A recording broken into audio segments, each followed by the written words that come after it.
Everybody, it's 5:30. I'd like to call this meeting to order. And Rika, if you could get roll call for us, please. Ms. Stevens? Here. Mayor Breeden? Here. Mr. Maurer? Here. Mr. Thomas? Here. 4 present, 1 absent. We do have a quorum. All right. A motion to approve the agenda? So moved. Second. Please vote.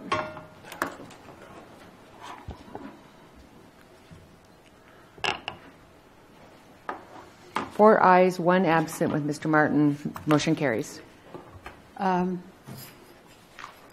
Please stand for the pledge. Warren, would you lead us in the pledge? Thank you. I pledge allegiance to the flag of the United States of America and to the republic for which it stands, one nation, under God, indivisible, with liberty and justice for all. Please remain standing for a moment. We're going to ask if Mr. Cox would be so kind to lead us in our invocation tonight in this special meeting. Thank you. Let us pray. Our kind Heavenly Father, we're very grateful for the opportunity of being here this evening. We're thankful for the sacrifice and time, both on staff and for the City Council. We'd ask thy blessings and spirit on this group this evening as we converse one with another, as the City Council makes decisions on behalf of our city, that they would be impressed and inspired and be able to work together in harmony, that they might feel that they can accomplish the things that need to be accomplished for our city in a timely manner. We ask thy blessings here this evening. We ask thy blessings upon our servicemen that serve on our behalf and protect them. We ask for these favors and blessings this evening in the name of Jesus Christ. Amen. Amen. Thank you. Please be seated.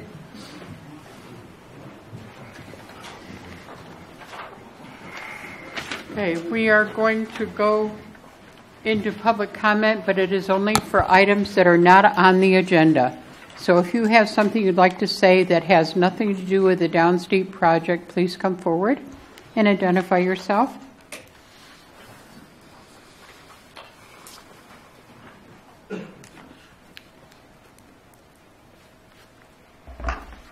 Good evening, Council. My name is Mike Neal. What I'd like to address to you is a subject that's been addressed previously. And what I'm going to do first, I'm just going to read directly out of a publication by the Office of California Attorney General, 2010 publication. Publication itself, the body is titled Conflicts of Interest. In the interest of time, I'll go to just the overview. In that section, it says this is Government Code Section 1090 is devoted to this subject matter. Section 1090 essentially prohibits a public official from being financially interested in a contract in both the official's public and private capacities. That's according to Alexin versus Superior Court 2010 case. And furthermore, according to discussion and ruling in Thompson versus Call 1985 case, it was talked about how this is not just some very specific targeted opportunity to take advantage of some decision. Listen to the wording here in the publication. The point of this whole section is eliminating temptation for public officials, avoiding the perception of impropriety, and obtaining their undivided loyalty. These have been deemed as extremely important public policy goals in California. Page 648 of that decision. Because these goals are of the utmost importance, it is of no import whether actual fraud or dishonesty is involved in the contract process. Now, what I pointed out before, and I'll highlight again out of this decision, was there's the subject matter of avoiding the perception of impropriety. Now, obviously, for council members who have businesses, it's a different situation. They probably have more opportunity to possibly make decisions that might display the possibility of impropriety, whether they think it could ever happen or not, that they would ever possibly do anything at all to benefit from any decision they make. I think after being in office for more than about a month or two, you quickly find out that perception is a large part of reality, especially on the public's part, and trying to garner trust with the public is very important. So, going forward with that, I'm not going to address lots of specifics. I have addressed some in the past, but I would just like to suggest and ask for thought on the part of appropriate council members' parts that if they think that the public could, get started with the rumor mill, conjecture about their decisions and how the council member might benefit from that decision, that they seriously consider not engaging in the discussion on an issue or voting on a particular one.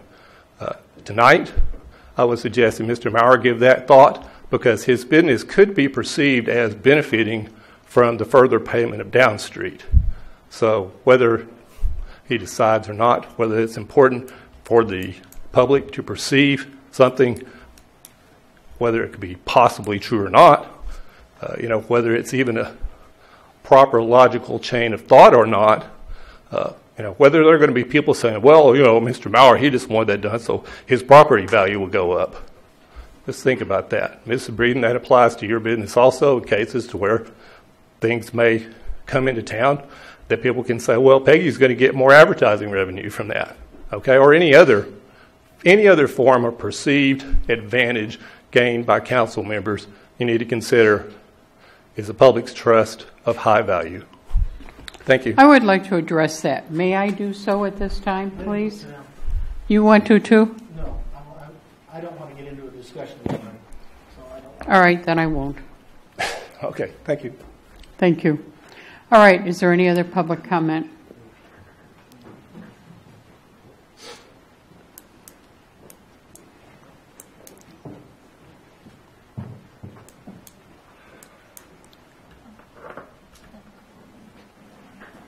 I assume we're still doing name and address.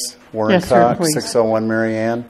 So my only thought to this is it's an interesting concept, seeing what we've gone through in our country. The nice thing about due process is that you're not accused of something that hasn't happened or may not happen, that you're presumed innocent until you've done something wrong. And so in this case, for something like that to happen is disparaging to a council member's reputation. And to take credence to this kind of thing or perpetuate this kind of thing creates problems. It doesn't solve problems. And so I would hope that the council or even the public would understand that it's important that not only is due process important, otherwise we're going to have to elect all the homeless because they don't own businesses. Or only the people on base can serve because they don't own businesses. I mean, it absolutely makes no sense. So I say to you from my heart, I trust all of you, and I appreciate your service. Thank you. Thank you, sir. Is there any other public comment? This is only on items not on the agenda. Pardon me? I don't think we're not on Downs yet. We're in public comment. Okay, there is no other public comment. I would make my under mayor and council comments. Okay, we have finished with public comments. We are coming to council announcements. Is there any council announcements? Yes. This Friday will be the tree lighting out front, and the Youth Advisory Committee is doing crafts and music from 3:30 to 5, and everyone can come out with their families. The tree lighting is at 5:30, and then there's a movie immediately following. And I was told today they're also doing a candy cane dash out in the grassy area beforehand too, where kids can run around and grab candy canes. So should be a fun time. So all are welcome to join. Ricka, would you know for the record that Mr. Martin is here now? Yes, sir. Okay, thank you. Any other council announcements?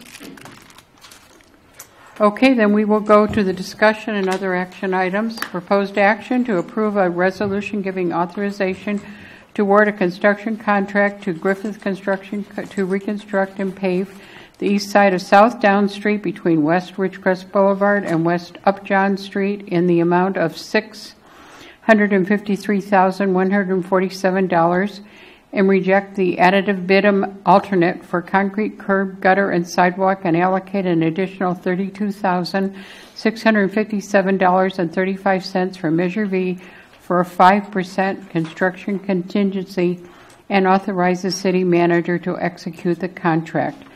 I understand, Lauren, that you and Bart have that. Could you address these for us? I'd like to start, please. I'd like to start, please. Please.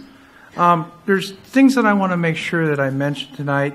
A lot of these have concerned both sides, both the east and the west, even though we're talking about just the east side tonight. But I think you need to know these things before you can properly consider staff's recommendation to approve. So I understand that there's some thought of canceling the bid and the project as a whole. It's important that you understand the gravity of a decision like that. Council approved the joint project in 2012. The east side individually in two items, 1734 and 1737 in May of 2017. What I've done is brought you copies of the contract that you've all agreed to. So, you want to just take them all? Yeah. Pass them out, please. I don't have anything. Okay. These items are the master agreement and the supplemental agreement with the federal, state, and the county. So the city has contracted with these entities to complete this project. The approximately $1.5 million the feds are supplying are RSTP funds. RSTP funds are not allocated to every city or county every year, as some funds that are allocated on a general basis all the time. These are allocated on need. We will lose the $1.5 million if we don't move ahead and complete this project. I've double-checked with both Caltrans and Kern County on what would happen if we default on this project. Both stated that they won't be able to trust the city to follow through on obligations in the future, and it will be a very long time until we see any type of optional funding again. This means that projects that are important to members of council in the future may not be fundable at all. This may also affect the transit funding in the fact that it's based on the ability to complete agreed upon projects as well. And they may notice that since we can't complete RSTP projects, that we may not be able to complete transit projects as well. I also understand that there's thoughts that we didn't get word out enough on these projects and we aren't getting the best price because we only got 2 bids. A council person has expressed concern in this area, so staff made sure that the news of the project was spread as far as possible through both California and adjoining states. We asked the consultant to place the plans on all the planned sites, and he placed them on 9 sites, including the following: Kern County Builders Exchange, the I-Square Foot Platform, Central California Builders Exchange, California Bid Network, CMD Group, High Desert Plan Room, FW Dodge McGraw-Hill, Bid America, and Construct Connect.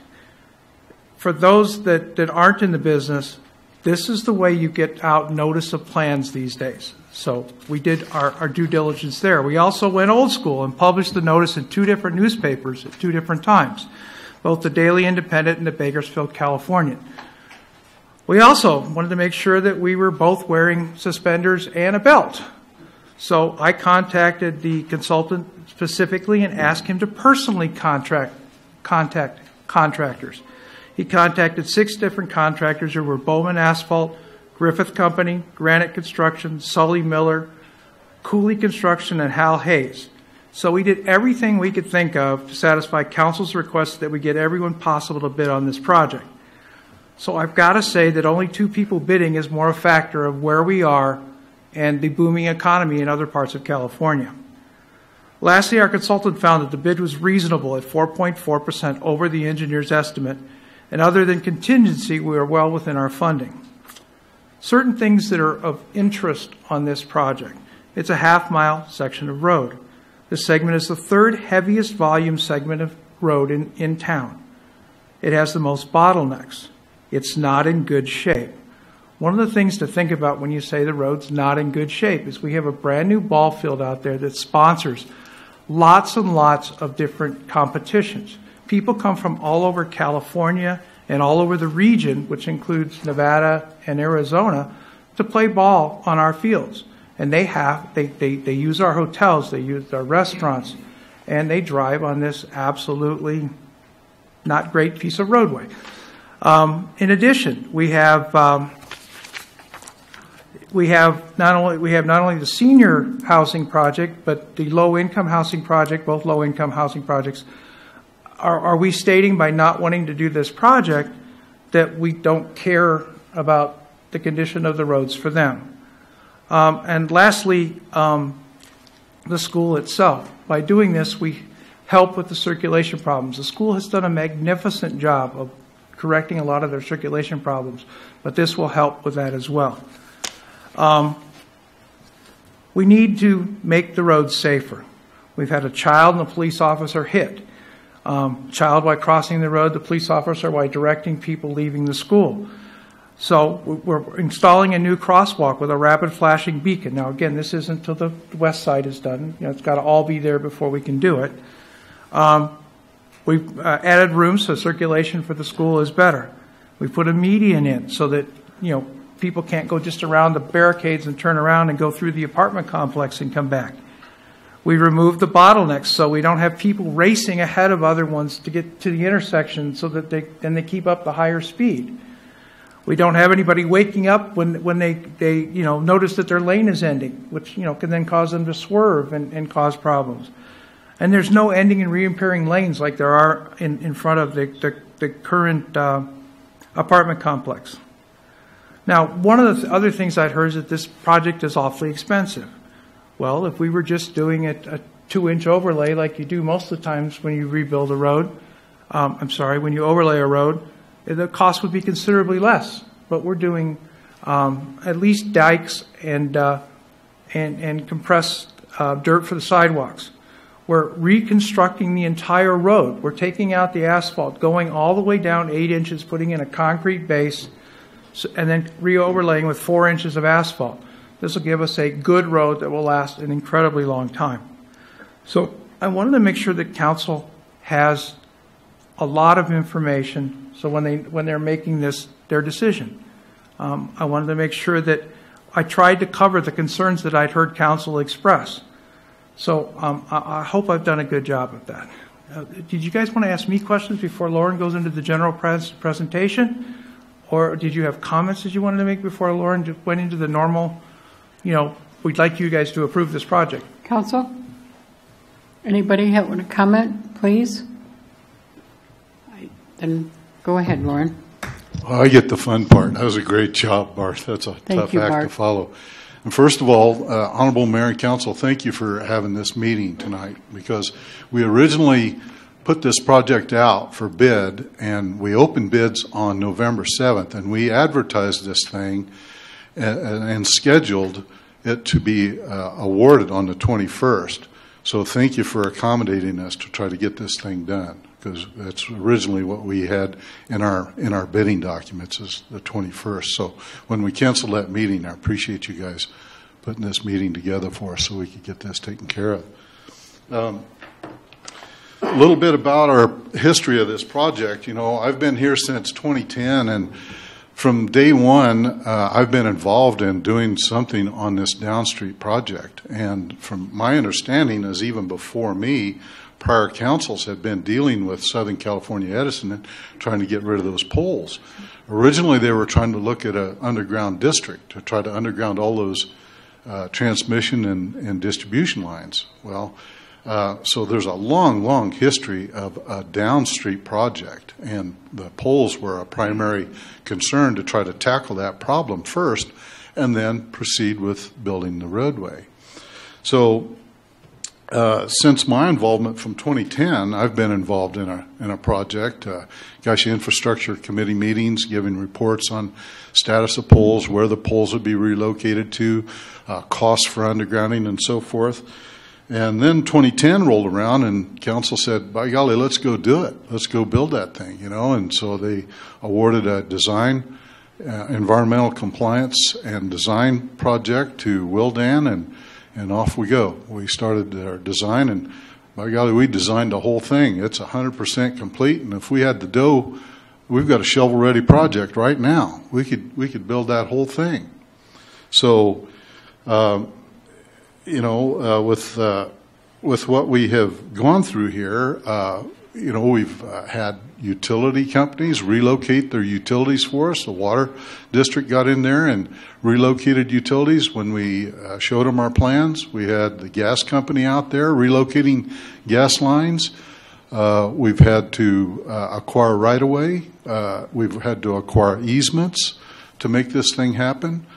So a lot of effort has gone into making this thing happen, and I'm really happy as an engineer to be able to say we're on the doorstep. There's nothing more I love to be able to come to you and say we've got a project and we're making things better. We're getting this thing done. So I'm very happy we're at this point in time. And, of course, this is the first of 2 RSTP projects. And we're right on the doorstep. We get this one. We've got another RSTP project right on the heels of this. And the thing's already designed. We're ready to go. This is exciting for me for as long as I've been dealing with this. And as your engineer, I am really happy to see this happen. Knowing the past history and trying to make this thing happen, and now finally we're at that doorstep. This is exciting for me as an engineer. So, just to give you an idea of what we have here for a project, I thought I'd just give you a thumbnail sketch, a 30,000-foot view of what we're doing for you on this project.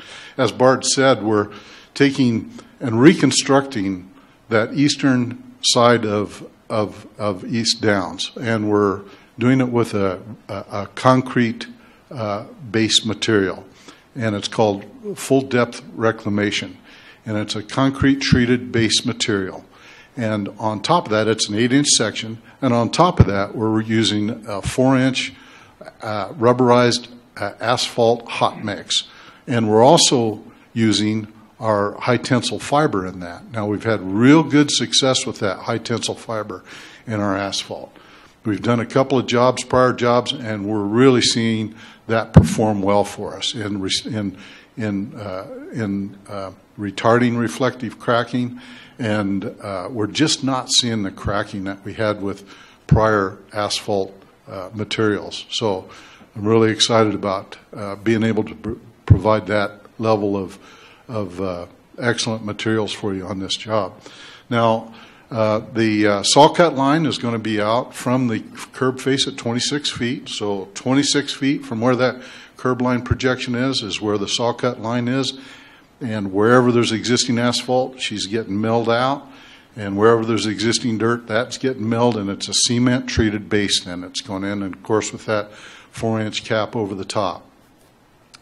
Now on the unimproved properties along that reach, we're putting asphalt berm. We're not putting the curb gutter and asphalt now, and that of course is up to you tonight if you decide that you want to go with that other bid option of going ahead with the concrete curb and gutter. We would certainly enjoy that, and our street department would certainly enjoy that. But anyway, for those unimproved properties, what we have now is an asphalt berm where the curb line would set, the same alignment as where the curb would be, and then we're compacting a sidewalk behind that. So it's an earthen sidewalk that's compacted at the same level as the top of that 8-inch asphalt berm. Now, as we go along in front of the ballpark, there's an existing deteriorated corrugated metal pipe, and we're putting in a new drainage pipe there. We're crossing the roadway with a 20 by 28-inch arch corrugated metal pipe. So we're improving the drainage in that location. As we go along the street, as we're heading further north, first of all, at Church, we're putting in new ADA ramps there at the corner, so we have new ADA returns there. As we continue north, as we approach the Mather Brothers, we're putting in, for the improved properties, we're putting in the permanent improvements. So in front of the Mathers, we're putting in curbs, gutters, and sidewalks.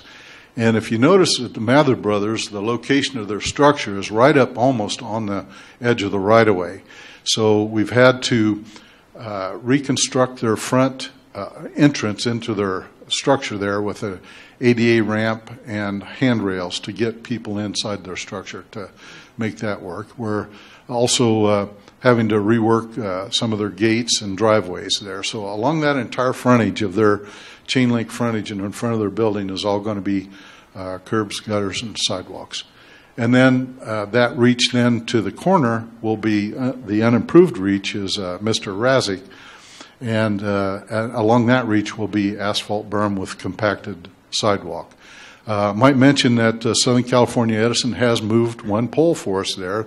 There was a guy pole there that was in our way, and we told them, okay, that's got to go. And of course, we've already paid for the relocation of those poles on the west side, which included the poles on the east side, and they have done so. So we've got clear right away. We've got clear unobstruction for our easements, or acquired all easements necessary, and so we're ready to go. And so anyway, as far as tonight, what we're asking you is to award a contract. We've, as Bart indicated, we went out, we solicited the dickens out of the thing and got two outfits to bid on it. And the one we're asking you to award is our Griffith Construction. Now, the base bid is just for doing the street reconstruction and curbs and gutters in front of improved properties and asphalt berms on those properties that aren't improved. The additive bid alternate, which I'd like for you all to consider, is for curbs, gutters, and sidewalks along those frontages that don't have improvements. There's the actual bid items were there was 4,050 square feet of sidewalk that would be added, and there's 520 lineal feet of curb and gutter that would be added. And if you're familiar with that reach there, that would complete it. The church on the corner of Upjohn, they put in their curb, gutters, and sidewalks, and so it's ready for paving. And we've got curbs, gutters, and sidewalks all the way up to the north end of the Larkspur apartment complex. Now there's curb and gutter then, but no sidewalk on that vacant property right on the corner of Church and Downs.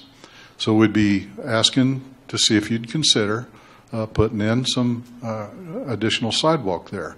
Then when you get on the north side of Church, there's curb and gutter, but there's no sidewalk, and that runs up to just south of the Mather Brothers, where there's a vacant parcel, and that happens to be the Warrens, by the way, and they were so gracious to give us the right of way there, but we would be asking you to put in the curb and gutter along their frontage and the sidewalk to complete that. That would complete it all the way to the improvements that we're putting in for the Mather Brothers. Then on the north side of Mather Brothers is a Mr. Razik's property. That has no curb and gutter, and there's no sidewalk there. So what you'd end up with is curbs, gutters, and sidewalks all the way from Upjohn all the way to Ridgecrest Boulevard. And, I think with the fact that we've got those low-income houses there, those low-income apartment buildings, and our nice new ballpark and everything over there, and the school, that would really make for a complete project. So I'd like for you all to consider that tonight when you make your decision. Hey, Lauren, can I add one piece to that? Oh, certainly, yeah. One of the things we can do, if the council would like, would be to make sure that any development agreements on those properties in the future would be added to them to reimburse the city for the amount of money they spent on the sidewalk or the curb and gutter and sidewalk or whatever. That would be at council's request if you'd like, or if you don't, then that's fine as well. Isn't that the way it's normally done? Yes. Okay, so this isn't something extraordinary we're giving to, okay. No. Mr. Lard, one question. If the council was to consider the additive bid, where would we take that funding from? We would have to take it out of Measure V.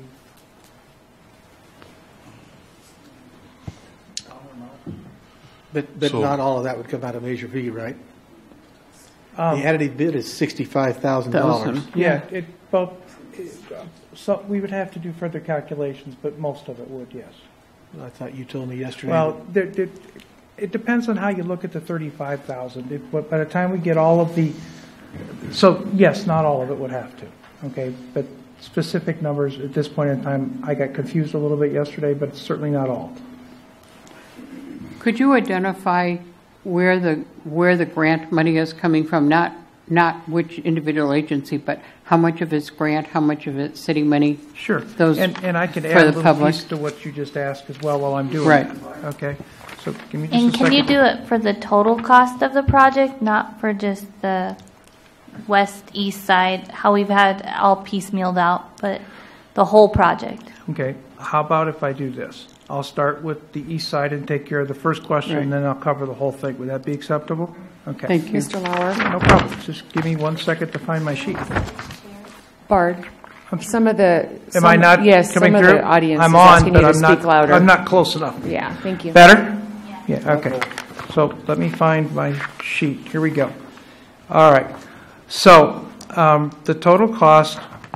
You asked for the east side first. Oh, and what's included in the feds? Now the feds are giving us a total of $651,326 for the east side. What I was saying by not all of it was the fact that they only reimburse us 88%.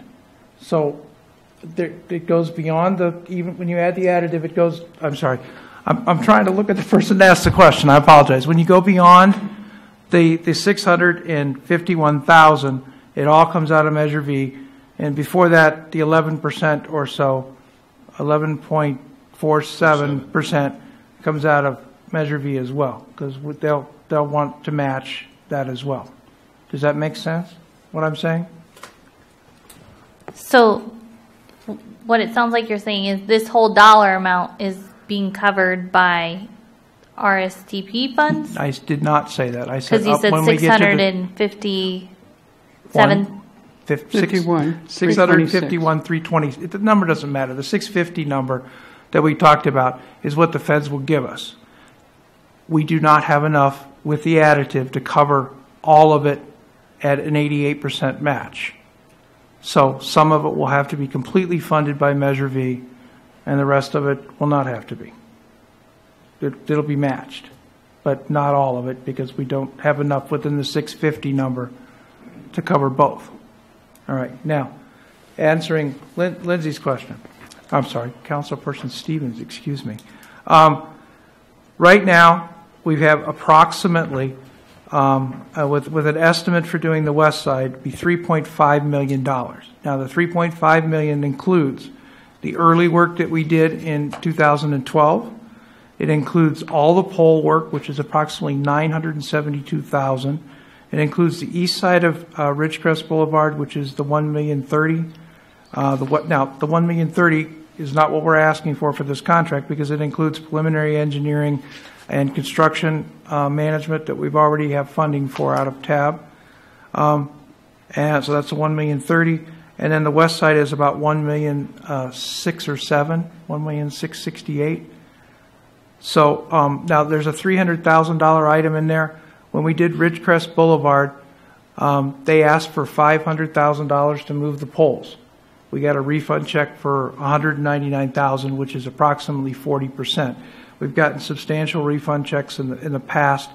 So I said, let's assume 40%. We'll get about, now I only took the 40% of the pole movement, which is the 191 and the 620. So about $300,000 we have a chance of getting back. So it will be $3.5 million or $3.8 million, okay, depending upon whether we get a refund of the $300,000 or not. Did that answer your question? So why would we get refunded on the poles if we lost the lawsuit? Why would we get refunded on the poles if? But we lost the lawsuit. Right. No, it's that they ask for a substantial amount to make sure their costs are all covered. Then they only charge us for what their actual costs were, and they refund the rest. So I'm saying there's a possibility of 0 to 300,000, give or take. So that's why I'm saying it's somewhere between 3.5 and 3.8. Okay. So in total, we get $1.5 million of that 3.5 to 3.8 in RSTP. 1.6. 1.6. Is there other council comments or questions? All right, then I'm going to open up to the public. Anyone who is here to address this item, please come forward. I'm asking that you identify yourself. You're going to keep talking about the amount of time. Oh, I see. I have a clock this time. Good evening, Council. Eric Bruin, 208 Barber Avenue. As you know, I'm the current chairman of the board of directors for Ridgecrest Charter School. I have several of my fellow board members, teachers, administrators, and some students actually here from Ridgecrest Charter with me this evening. They'll also be making some public comment. We understand this is regarding the east side, and we certainly are on the west side of Downs. But any improvement to Downs is an improvement and a necessary improvement in children's safety. And ultimately, this is a project which has moved forward for many, many years now. We have the funding in place. We have the design in place, as both Barden and Lauren both said. This is ready to go, and we need to not allow ourselves to get riled up in the choice of stoppage, especially when it comes to safety. As it was mentioned, an officer's been hit, a child's been hit, but ultimately, this boils down to a project that needs to be done, has needed to be done for many, many years. We are in a position to do it. And on top of that, you are improving a place which is being improved. We're going to be putting another $1.2 million into the campus, hopefully over the next 24 months. We've just put in over $1.3 million in the last 12 months in order to improve traffic in that area. We're doing our part to make sure that the kids are safe, and we're hoping that the city will continue to do its part to make the city safe. I do kind of encourage you on a personal note to really consider doing the additive bid. The bottom line is, if you're going to tear into anything like any other project, it's like kind of saying, well, we're going to paint our house, we're going to change the roof, we're going to do new tile flooring in 6 of the rooms, but we're not going to do the carpeting because it simply costs an extra $30 right now. You understand? You're already going to be tearing the world up. And as you're doing it, do it right. And then another consideration that we brought is something that we were aware of and concerned with is if you dig down to the road and you do the work and you don't do the curb and gutter and all of the sewer, we have potential water issues. We have potential storm issues. You have an asphalt berm that can wear, and we don't know how soon those are going to develop. But if you do it as a complete project, and then you hit the west side and you do that as a complete project, you are going to have one of the busiest thoroughfares in the town in the condition it should be in for this town. Don't stop now. That's why Measure V is there. That's why you guys are in the roles you are, is finish the project the way it should be. I will encourage those people to speak, and I certainly hope if there's any questions we can answer for as far as the school, but the school stands absolutely in favor of this in moving forward on any project that makes improvement on Downs, east or west. Thank you. Sir, could I ask you a question? Sir, absolutely. Thank you. This afternoon, I think it's always good.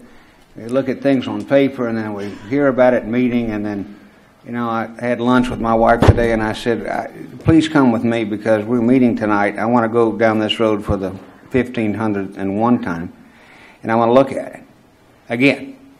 And I went down again, and so we passed in front of the school, and so you're talking about y'all have designed this extensively, and that for a long time. I want to make sure, I know 2 or 3 of the schools in town have had their designers, and they've designed it and whatever, and then they find out a couple of years later, oh my God, we needed this lane to be here because the parents are backed up 4 blocks and there's fights and they had problems on the base with one of the schools and they had to change a lane and all of this stuff.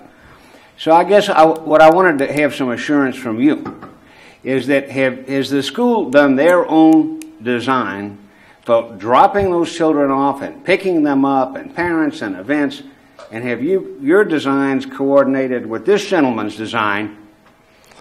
Is the left hand talking with the right hand? Very much so.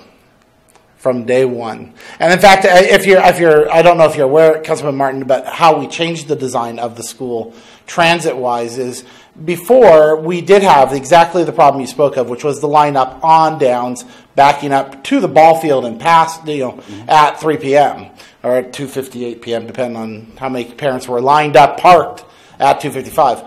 The pickup lane now curves behind from, I believe it's Church's, the street. It goes from Church down past the apartment buildings, and then our line actually starts behind the apartment buildings and goes down through an alley which we built and goes out a single lane exit row directly attached to the back of our school, so that our children are actually in a safe environment, not exposed to any street traffic. They're also there for parents to be able to line up in a safe environment off of downs as a direct traffic. And then if you want to look even further to that, one of the other projects we did at the same time was a resurfacing and reconcreting of our entire front parking area. When we did that, we actually lowered the parking area down to the estimated street level, which the downs will be at the point of completion.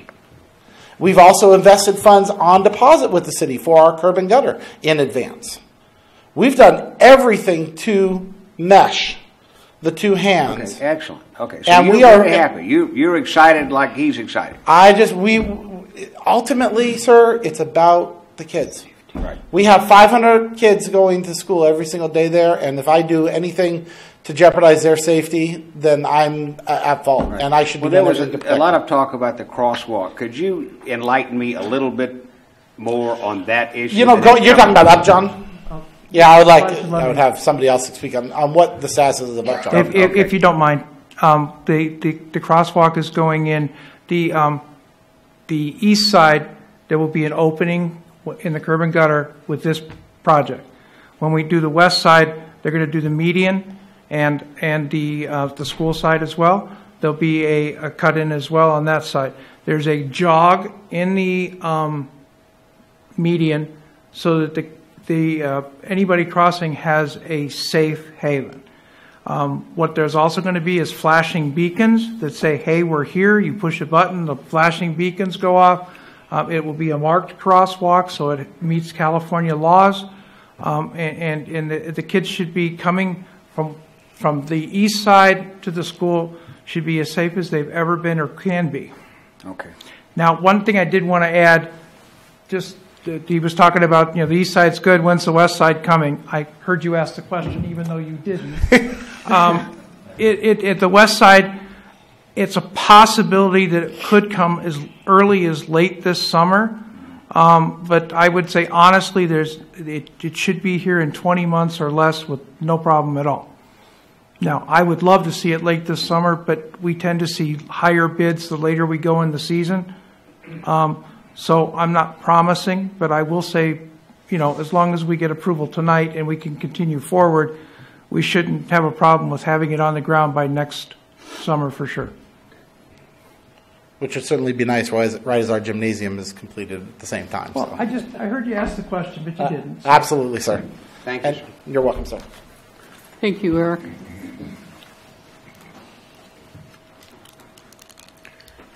Good evening, Council. Stan Rotora. First of all, before I get to what I really want to talk about, I do want to say that I'm disappointed that we only got 2 bids.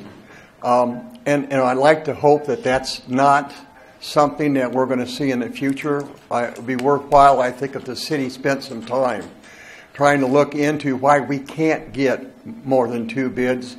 Because if this continues, obviously we're at a disadvantage. But the reason I'm really here is to address the sidewalks, curbs, and gutters. We've been working on this project now for 20 or 30 years. I didn't hear a definitive dollar value quoted tonight. My understanding is that we're at $20,000, $30,000, or $40,000. That's $1,000 or $2,000 a year for each year that we've been trying to get this thing done. My feeling is that if we don't do it now, when we can do it, the price is just going to go up. I'd like to see the thing done, completed. This should be a premier road in our city. It's always been touted as being one of our premier roads. And so my feeling is, hey, if it's, I don't know how much it is. Can you? 66. 66. That's a lot of money, but, it's not going to get cheaper. I think we ought to just get it done. Thank you. Thank you, sir.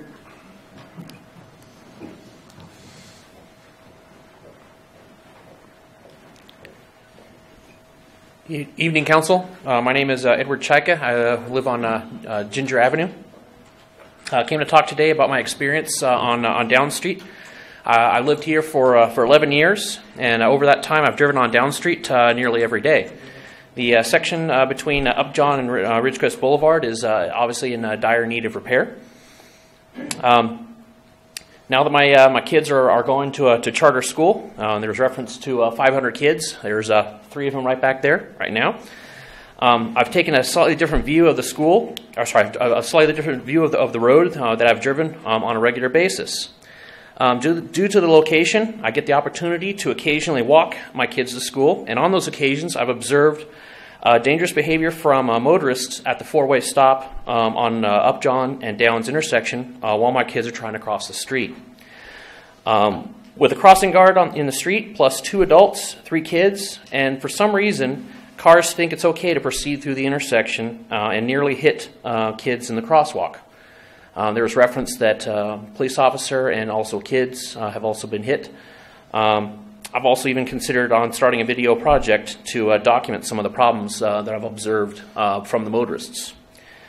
Charter School has done many things to try to augment what they can to improve safety for the kids, like improving their parking lot system and also adding their rear driveway, as well as having the crossing guards. But at some point, the city needs to help out as well.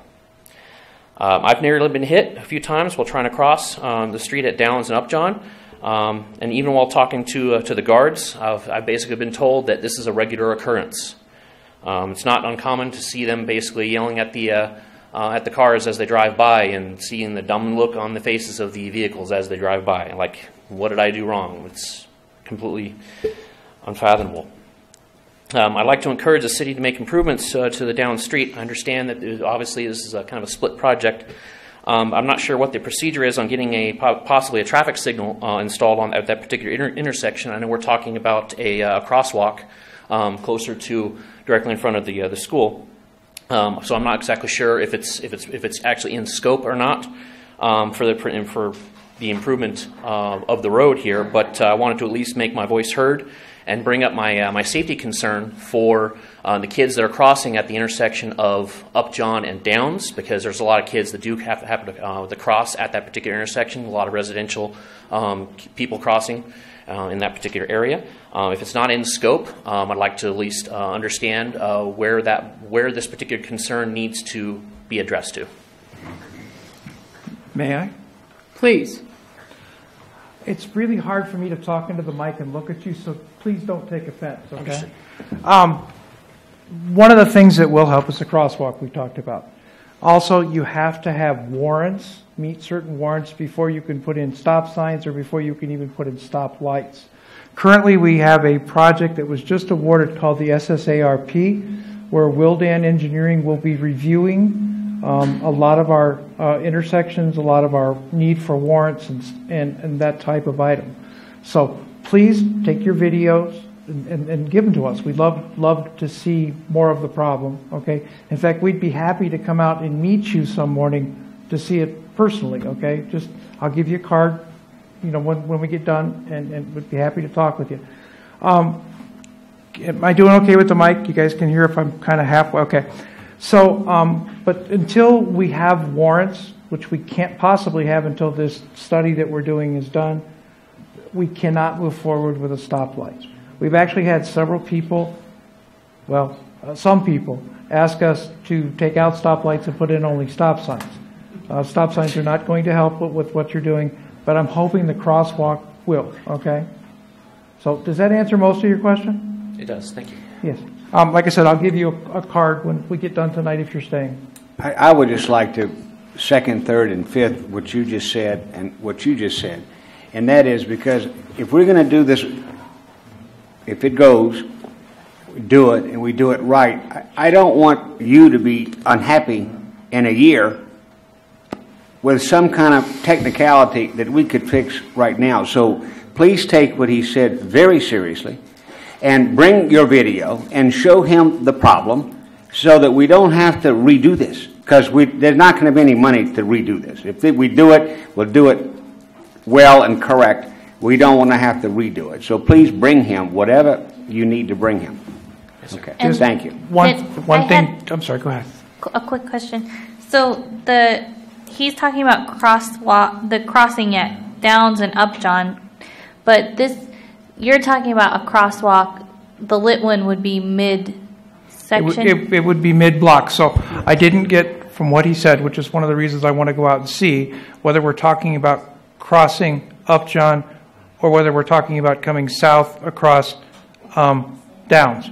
So I want to go out and see specifically what we're talking about before I can address it any better. Right, because I was wondering if this would solve the problem he's talking about. The mid-block would if it's crossing Downs. Right. So specifically on the issue that I was trying to address, my kids actually, what they do is they actually have to cross that particular intersection twice. What they do is they actually cross on the actual south side. They cross Downs first, and then they cross the Upjohn side on the western side. And that's the normal evolution that they take in order to get to school. So they cross that intersection twice a day. So just please, I'll come out with you in the morning. I'll come out with you in the afternoon, whatever works. Okay. Thank you, sir. Why don't you come? Just that way if you guys decide to go, you don't have to wait for me. Thank you. Thank you, Ed. Mr. Lauer, I got a quick question. That study that the council approved last meeting, is that the study you're talking about that would develop the SSIRP was approved last 2 weeks, 2.5 weeks, 3 weeks ago. And that would be the study that would determine whether or not we could put or allow us to put a signal light at that intersection, correct? That's correct. Okay. Okay. Please.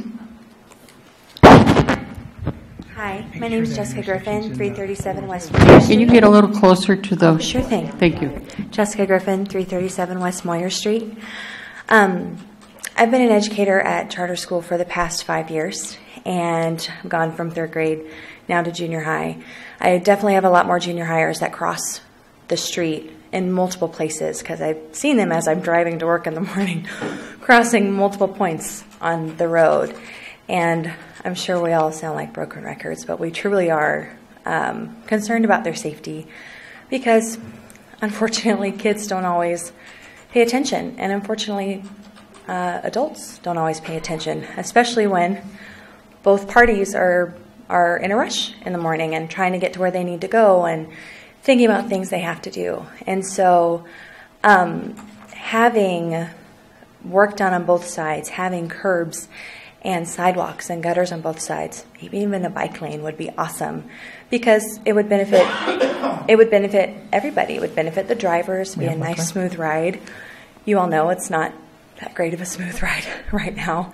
And it would benefit walkers and bike riders, and I think it just would be safer for everybody involved, especially with I really love the idea of having the crosswalk in the middle, especially because Link Housing is right there, and I'm not sure if y'all are aware, but a lot of our students live in Link Housing, and so they're wanting to cross right there, and it actually would be safer for them, so they're spending less time on the side of the road. So, but anyway, thank you guys for your time. Just one quick comment, Lauren, you want to tell her about that? Yeah, our plan does have bicycle lanes on both sides. That's wonderful. Yeah. That would be awesome. We have a lot of bike riders. So, and I like bike lanes. Helps me to see, helps people to know where they're at. So I appreciate that. Thank you, guys. Thank you.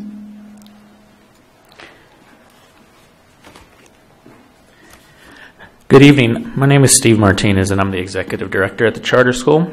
I just wanted to speak in support of this action item to reconstruct and pave the east side of Downs, which is part of the overall project improvements on Downs. The Charter School, as stated earlier by Mr. Bruin and reiterated by the city, we've continued to work with the city to make sure that our plans match in conformity with the city's plans. And as Mr. Bruin said, we lowered our parking lot and our driveway for the future plans for Downs Street. And we also worked with the city several years ago before I came to Charter in developing a traffic pattern that we put into place, into action to help alleviate traffic along Downs, and it works really well. We can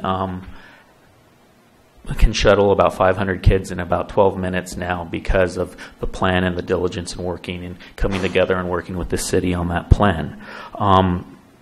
So we support these improvements. The crosswalk will definitely help alleviate the crossing concern along Down Street. So we just view this as a continual improvements of Down Street, and we support that. Thank you. Thank you, sir. Warren Cox, address is on file. So just a couple of thoughts. I lend my support to doing the project, the Down Street project. One consideration I'd like the council to consider, actually two of them, and you can ask your city engineer as well as your public works director. If you don't do the whole thing and don't put in the curb gutter and sidewalk and you put in the berm, you'll probably have, when you do decide to do it, or when it is developed, it would have to be saw cut, curb gutter put in, and a patch. Now, it's going to be more expensive to maintain that patch on a long-term basis than it is to do it right the first time. It makes no sense to put in ADA ramps and not have a sidewalk for it to go on. And if we have a storm, if we have rain, we're going to be in mud, so where are they going to walk? In the street. So from a safety standpoint, I support, the project because it's the safety of the kids.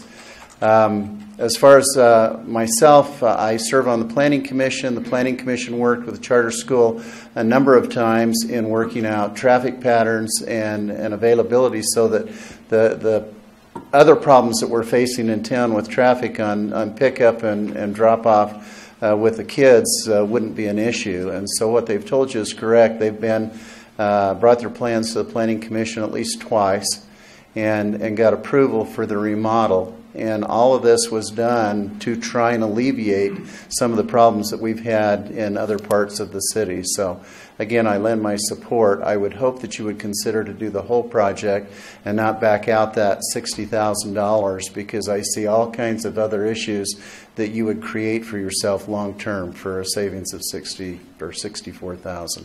Thank you. Thank you, sir.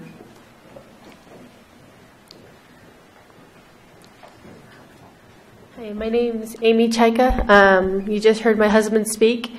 I'm the one who mainly walks my kids to and from school every day. There's a few things that I feel that he kind of missed. Is there any way until the project, hopefully it takes off, I'm fully support of it. My heart goes out to the child that got hit, also with the police officer. Is there any way to have a police officer right there by Downs and Upjohn, by Howard's Market? Because even the crossing guards are fearful of their lives. And for some weird reason, people remember how to drive as soon as they see a police officer. So, well, in that section. So I'm just wondering, for the safety of my children, along with the other children that I see walking to school, I do see a big difference with the police officer there versus the crossing guard there. The crossing guards do all that they can of what they can, but it just seems to make a big difference knowing that there's a police officer right there. Until something more permanent can be taken care of. Jet, can I ask a question on that? Amy, if you don't mind if I interrupt. No, Is fine. it possible to do something like to station an officer there every single day in and out all those times. Is it possible to periodically have an officer there with the crossing guards? I know you can't answer that fully without doing staffing and things like that, but is that could that be discussed? Yes. Okay. Just for until school starts and then school ends. Because if a police officer drives through, I have witnessed that as soon as they're gone, they go back to the old behavior of not knowing how to drive. Since I have the microphone, I can kind of add to that. I'm sure that the police department can do what they can, but almost all our schools have these similar issues, whether it's Burroughs High School, the new Murray School, or Monroe, or Los Forest. We all have traffic issues, and I do know that our traffic officer and our officers get out there when we have these issues. So we can be out there, as much as we can, but we have to be mindful that we do have several other schools that have similar problems. Yeah, I understand that, and I respect that. It's just the way everybody just goes off to work. That was just, and then the school is right there, and it's just so busy. That's just all. Thank you. Thank you.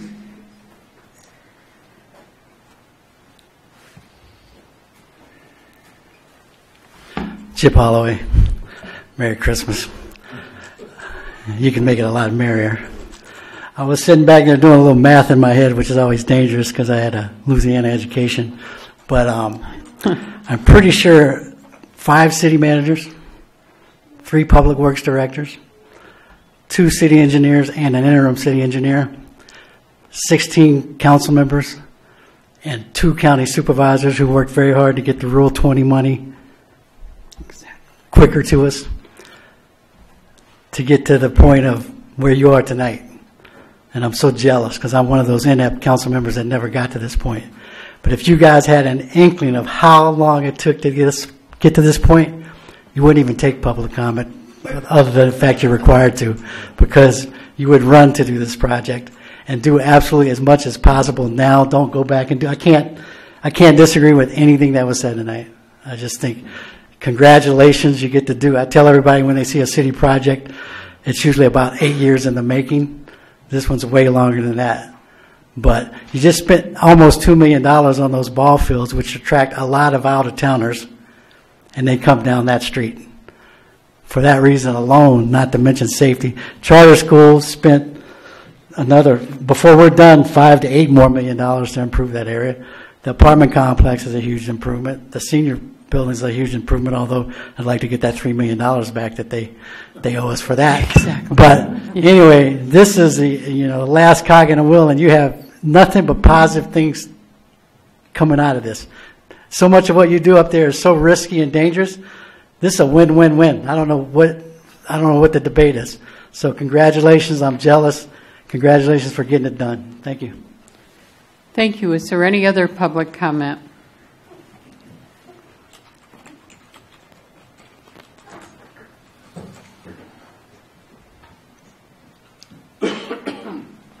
Yes, Council Mike Neal.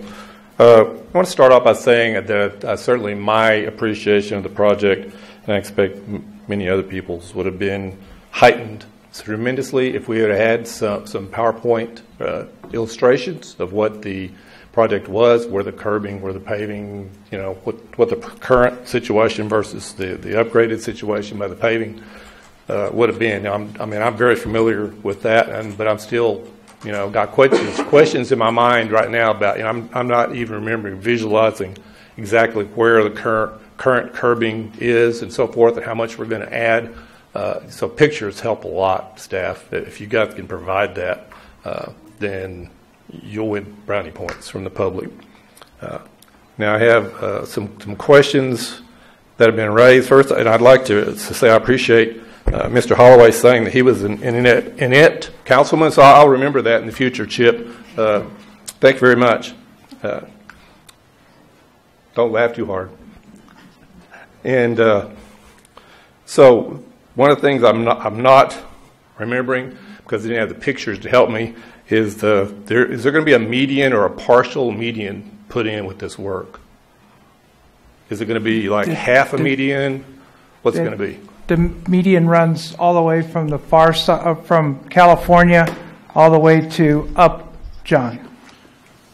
Yeah, However, Downs, the median will be constructed as a part of the west side of Downs. That's the next RSTP. We're just doing the east side. So we're putting no median at this time with this work? No. Okay, so refresh my mind then about the crosswalk and pedestrian safety provision at Church and Downs there. Is there just going to be paving and you're going to put crosswalk striping and that's it? There won't be any crosswalks across Downs at Church. We will not put a crosswalk in across Downs until we complete all the improvements, at which time we'll have a crosswalk that'll connect directly to the Larkspur apartment complex, directly to the campus. And that crosswalk will have rapid flashing beacons for the pedestrians to press and start the flashing beacons. There'll be a refuge in the middle of the median, and I might also mention we have speed feedback signs that are also going to be along that reach as well. Okay, so that will not happen for the 20-plus months that was stated previously then? That's correct.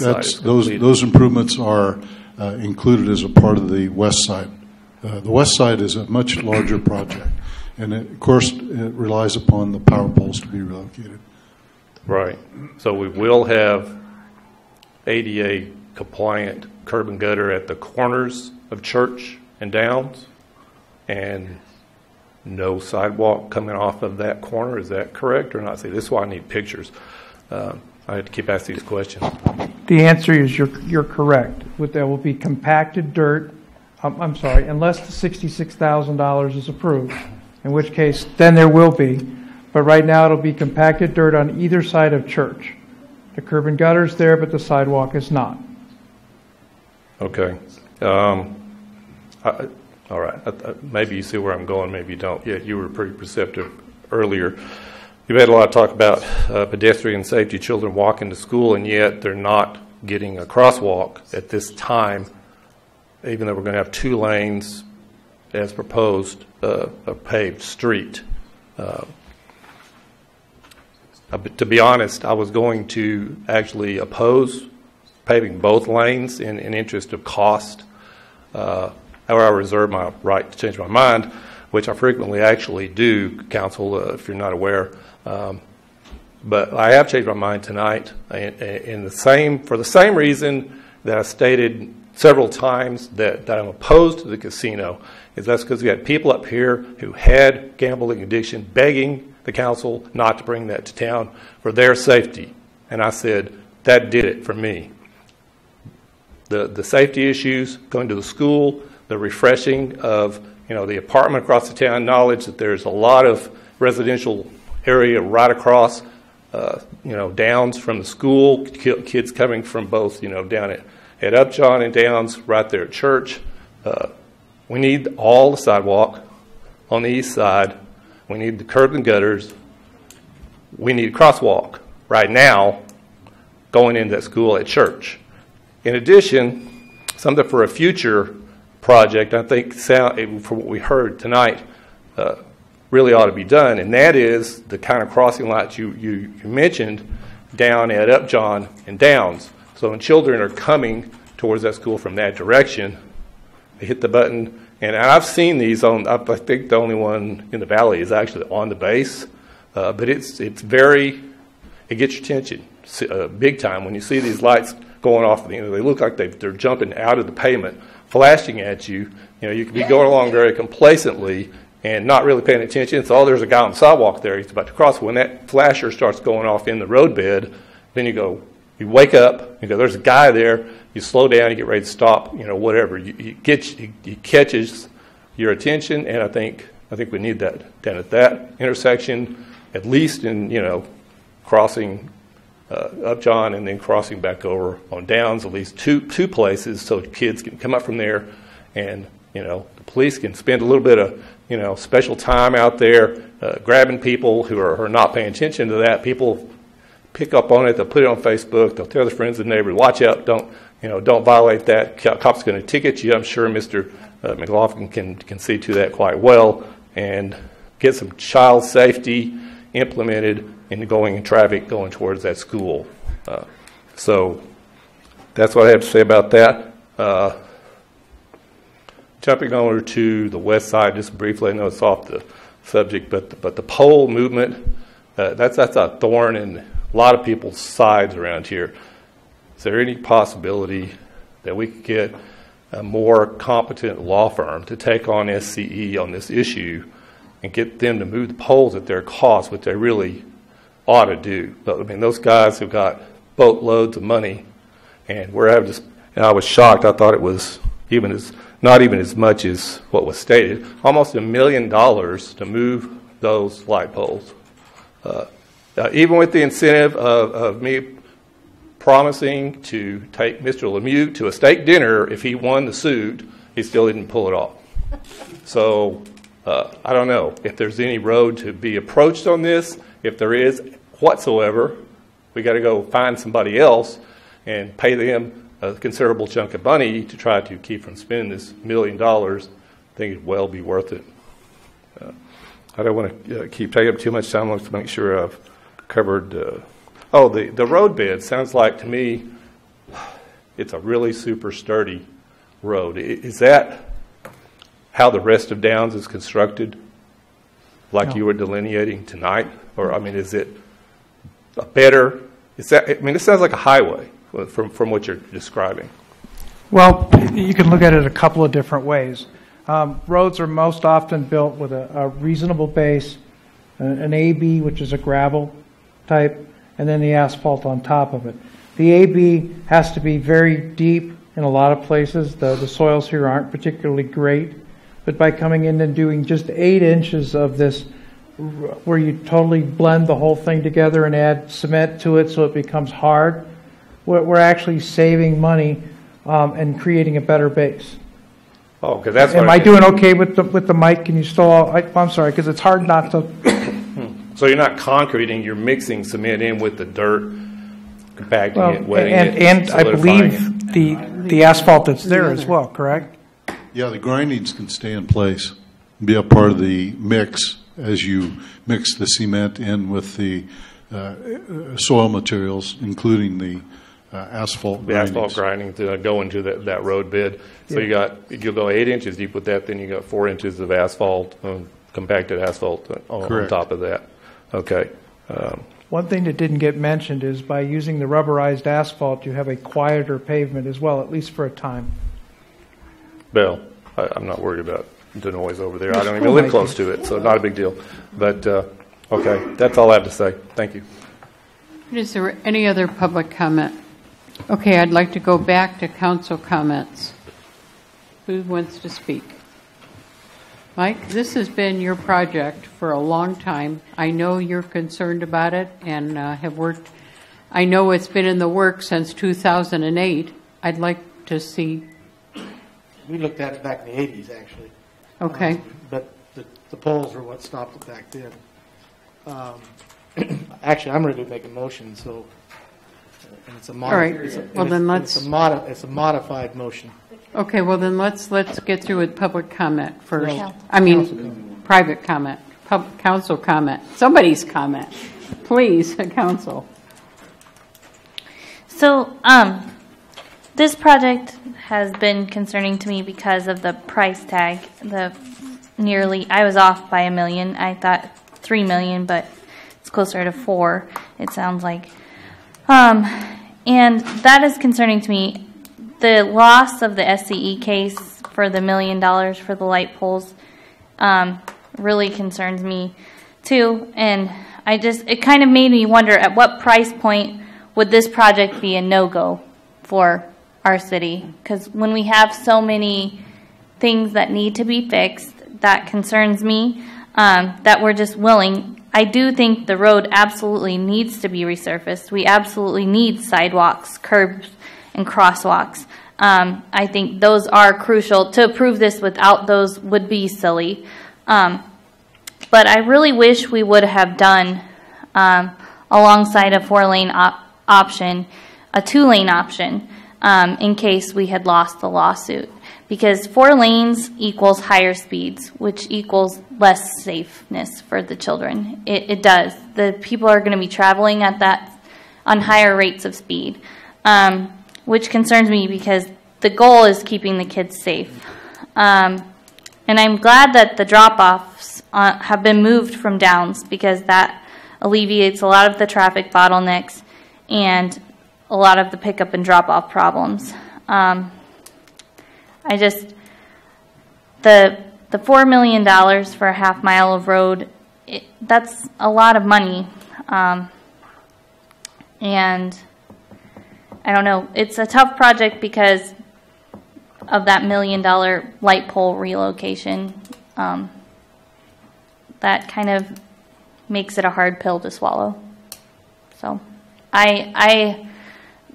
Neal's idea of seeing if there's any way we could go back, I know at the League of California Cities last year, we talked with an outfit that you can hire to help oversee SCE to make sure that they don't overcharge you, and they're able to a lot of times help make sure that we don't pay too much for the light pole relocation. So looking at something like that might be for this large of a scale of item would probably be a good idea for us. So those are my thoughts. Wallace? Well, I think you had started it right off at the beginning saying that some of the council members had expressed serious concerns and about the whole project. I second Councilwoman Stevens' comments in the Senate that any concern that we had, or that I had, I'll just speak for me,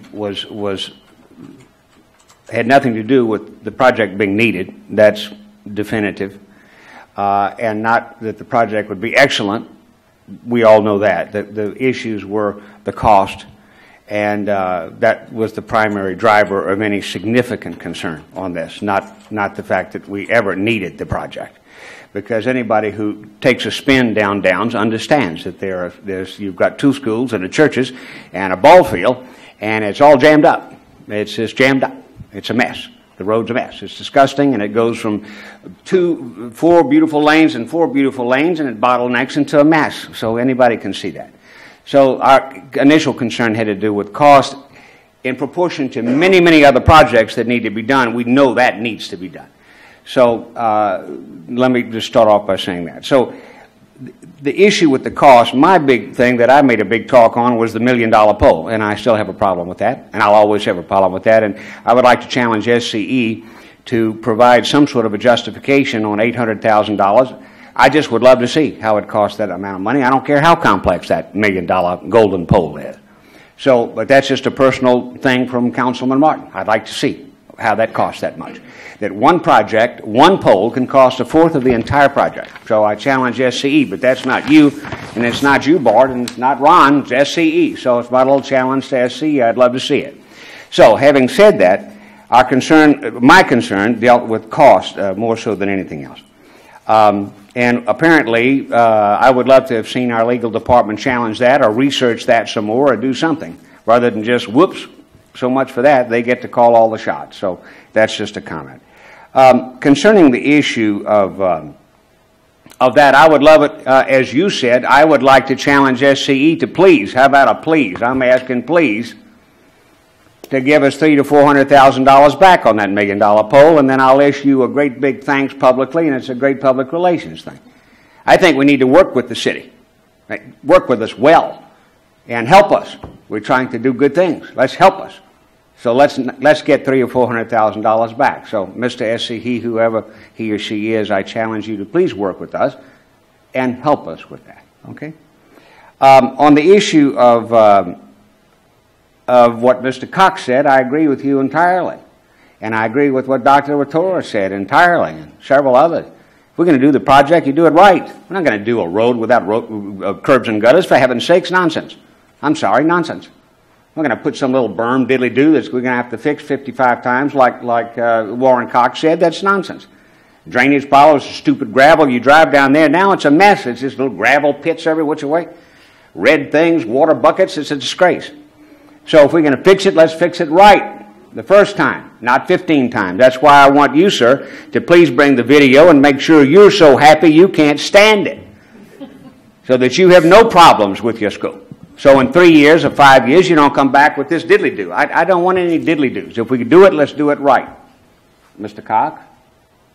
So that's what I say. Now, the only other thing is I'm saying that I'm not happy with, and that is that I do not believe that any project, I've made this comment before, if I buy a TV at $500, I'm getting 3 bids. I'm calling Costco and Walmart, and I'm calling Amazon, and I'm going to look at all 4 of them. And I'm dang sure not going to do a project for $4 million, put my name as a city councilman with 2 bids. I don't like it. I don't care what you did. It wasn't enough. We should have 5 bids. And if we have to get on the phone and call 35 companies to get 5 bids, that's what I'd like to do. And I've offered Ron to help with the next phase of this. I'll get on the phone and start calling. Hey, folks, we've just put out a bid request, and I want 5 bids, not 2. So I'll help with that. It's easy to just gripe about it and then not do anything. So I'll put my name on the phone calling list to call companies and say, we got a great little town and a great project, and we want you to bid on it. Come join us, and let's move the town forward and save some money. I don't like 2 bids on a $4 million project. It's probably going to be 5 when it's over. So I'm making that statement publicly. So, but I'm offering to help with that. All right? So, my comment is that following what Mr. Holloway said, you know, our founding fathers have been working on this for 20 years. Is that what it is, Chip? 20-something years? That's a tad embarrassing for me. I go, I'm not sure I want to admit that, but okie dokie. It is what it is. The speed of government works at a snail's pace, and that's above our pay grade, too. So, Mr. Holloway, in your comment, yes, I think everybody, I mean, there's a whole lot of people involved with this over a long period of time, and it's a dumpy little piece of street that needs to be fixed. And if you're going to fix it, I say it needs to be fixed right, even though, and if Mr. SCE will give us $400,000 back, then I'll be able to sleep nights and give them a good plus up from the PR category, and everything will be fine. So therefore, I am supporting the project, and I commend all of those, and your presentation, sir, and your presentation, sir, and your presentation, and everyone who presented on this. I think there's a ton of work over a long period of time, and we need to fix the road. Thank you. I'd like to make a comment here. I'd like to thank the charter school. You have gone above and beyond doing everything we asked.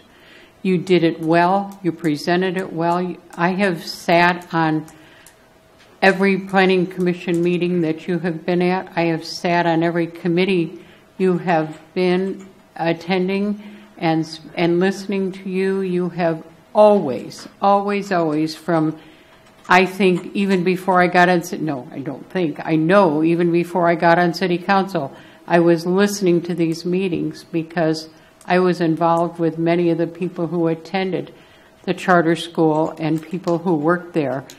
And I can recall understanding that you always were committed to the betterment of the school, but more importantly, to the safety of your kids.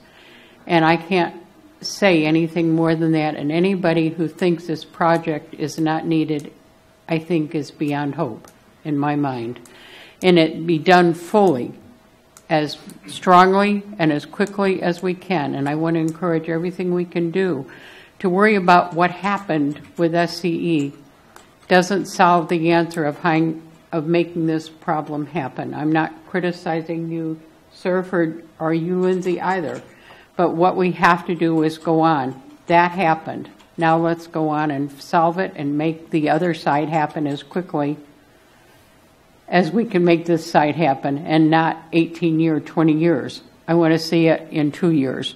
I'd like to see it in a year and a half. I'd like to see it next summer. But I understand that you're doing the best you can. And so I know that Mike wants to speak and make a motion, and Eddie wants to speak, and I'm willing to listen to all of you. So thank you. Not to prolong the time, because I think we're all on the same page. I do want to say to staff, I know you two gentlemen here get the luxury of presenting, but I know there's a lot of people behind the scene helped you put this good presentation together. And I commend you for going out trying to find as many people as possible to be it. We run across the same problems on the base as well, for far more money than this. But it's a part of the process. It's our location as well. And then we, the city or the council get the privilege of possibly approving it, but really it's the people beforehand that put in all the work, and we thank those people that helped get it to this point where we can move forward on it. So I'm ready to see what Mike's motion is going to be so we can vote on it. Thank you. I'm going to make a couple comments before I make my motion. First of all, addressing the number of bids. It's unfortunate we only got 2 bids, but remember, we spent $750,000 without going out to bid on a splash pad. So this happens occasionally. As far as my conflict of interest, about 5 years ago, we did Ridgecrest Boulevard. That cost me and every business on Ridgecrest Boulevard money. It is still costing me money. So to say that I'm going to benefit by doing this, the street's going to be torn up for however many months, and that affects my business detrimentally, not beneficially. So I don't feel I have any conflict of interest voting to improve a street that should have been improved 20. Well, I'll take the responsibility back. 84 to 92, when I was on the council, we should have done it. But we were fighting Edison Company then. But what I would like to make is a motion. Do you want me to read the whole thing? It's actually what's on the agenda with one change. Instead of on the 5th line down, scratch reject and put accept the additive bid alternative for curb, gutter, and sidewalk, and allocate additional money for the Measure V money for the construction contingency. And that is my motion. Is there a second? I second the motion. Okay. There we are. Vote.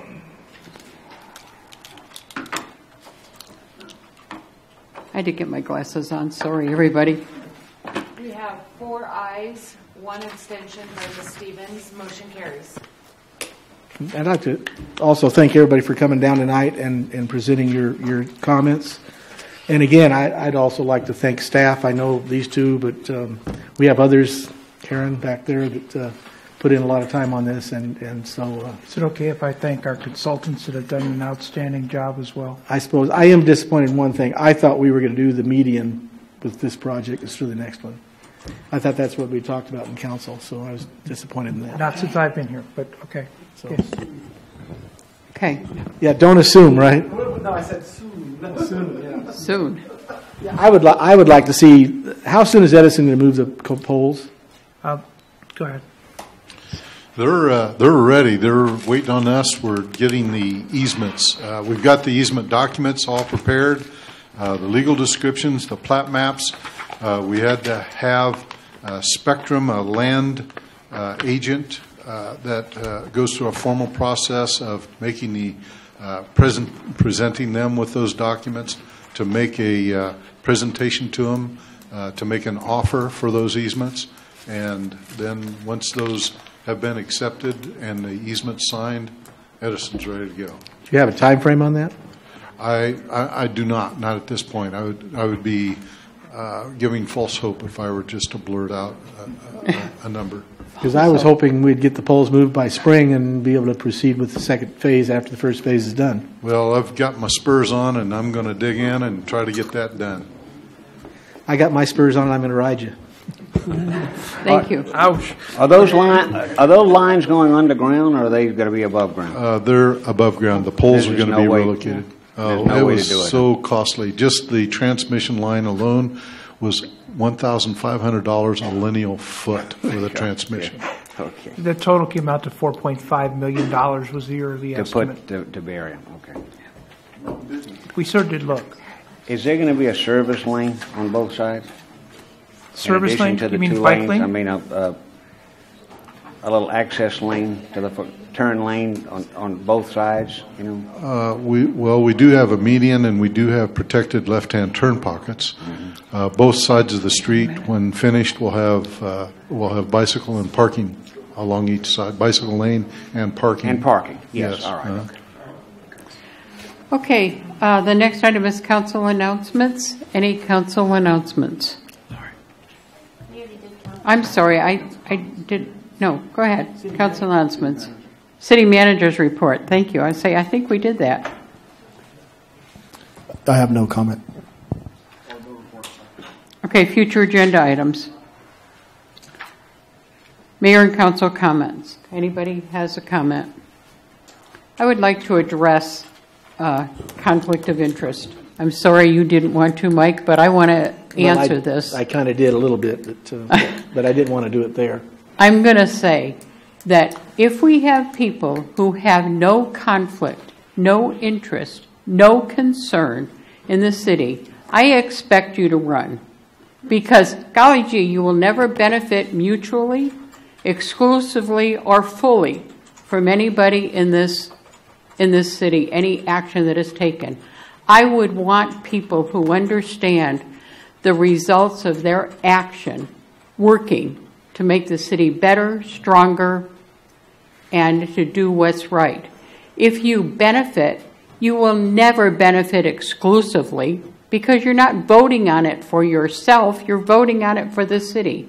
So anybody who says that you can't be a part of anything because you might benefit, perception is generally wrong. Facts are right.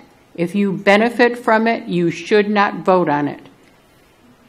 And the perception doesn't matter. Reality matters. And so people who are going to live with perception have a false idea of what government is, what people are, and what we all are. There isn't anybody who is up here making money. I can guarantee you that. I lost 17% of my business when Ridgecrest Boulevard was being constructed. I didn't vote on it. I made comments on it. I drove Steve Morgan and Chip Holloway to distraction, bitching about what was happening. But I support what was done. Did I like it? No. But I support this community and the improvements we can make. So anybody who looks at perception and ignores facts, you're not right, you're not fair, and you shouldn't be serving on this board, this council, or anywhere. Peggy, my comments. I want to make a comment, 2 comments. Please. I want to thank Eddie for his service. We're probably not He's not done yet. Well, he's got one meeting, but I'm not sure we'll get to talk. So I enjoyed serving with you for 4 years, and I really thank you. And I'd like to congratulate Doc Heyman on his victory. And we'll see you up here next week, huh? I assume the selection is certified? I have not been certified yet. We haven't? It has not been certified yet. We are planning the meeting that it will be certified. Yeah. If it is not certified, then we'll be making some adjustments or recommendations for the agenda, but we do anticipate that it will be certified. Okay.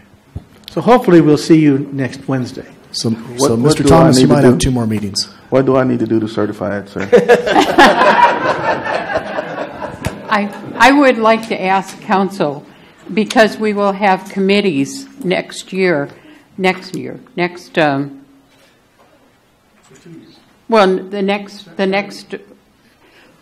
our next meeting, I would like to hear from council what committees you would like to serve on, because I would like to have that item on the agenda so we don't waste time for another month trying to determine what committees you're on.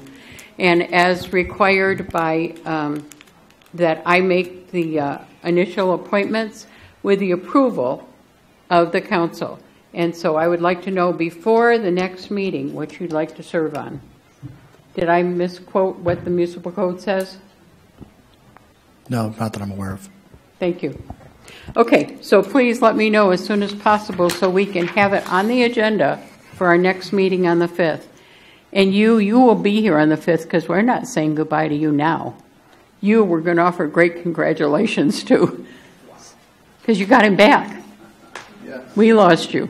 Okay, so as there's no other council comment, I will adjourn this meeting.